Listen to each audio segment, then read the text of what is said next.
Every night at exactly 3:33 a.m., the old antique mirror in the bedroom of Alara's new home would whisper. Not her own thoughts, but those of strangers.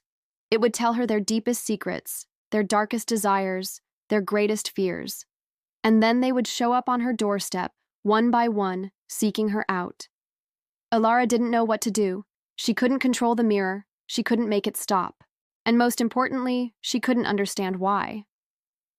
The first visitor was a tall, handsome man. He looked like a famous actor, the kind who played the bad guy in action movies. His name was Julian, and he told Alara that he had been sent to kill her. But before he could explain, the mirror whispered his deepest desire, that he longed for human connection, not just physical, but emotional intimacy. Surprised by the mirror's insight, Julian dropped his guard and confessed that he was a hitman, but he didn't want the assignment.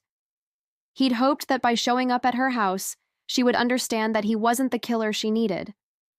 But Alara was confused. How did this man know her? Why was he trying to kill her? And how did the mirror know him so well?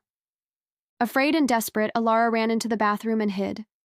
That's when she noticed something strange. The mirror didn't whisper his thoughts while he was in there. It only did when he was close enough to it. Was the mirror feeding off his emotions? When she returned to the bedroom, Julian was gone. In his place was a woman. Her name was Isabella, and she was a famous supermodel. The mirror whispered to Alara that Isabella's deepest desire was to be loved for who she was, not just admired for her looks. Isabella explained that she was tired of the superficial relationships in the modeling world.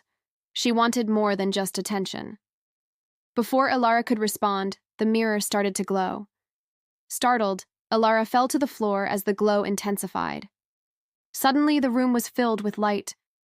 When she regained her sight, she saw two figures standing in front of the mirror. They were the same people from before, Julian and Isabella. But they weren't the same. They looked different, younger, happier. And then she realized why. They were the people she had been thinking about, the ones she had been wanting to meet. The mirror didn't whisper their thoughts. It brought them forth. It gave them life. Alara had no idea how or why. All she knew was that she wasn't alone anymore. Maybe the mirror hadn't brought them to her by accident after all.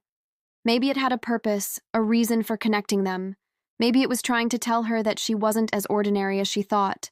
Maybe she had a gift, a special ability to see and hear things that others couldn't. Or maybe it was something else entirely, something that she couldn't even begin to imagine. As the sun rose, bathing the room in golden light, Alara knew that her life would never be the same again. The whispering mirror had changed everything. Now she just had to figure out what to do next.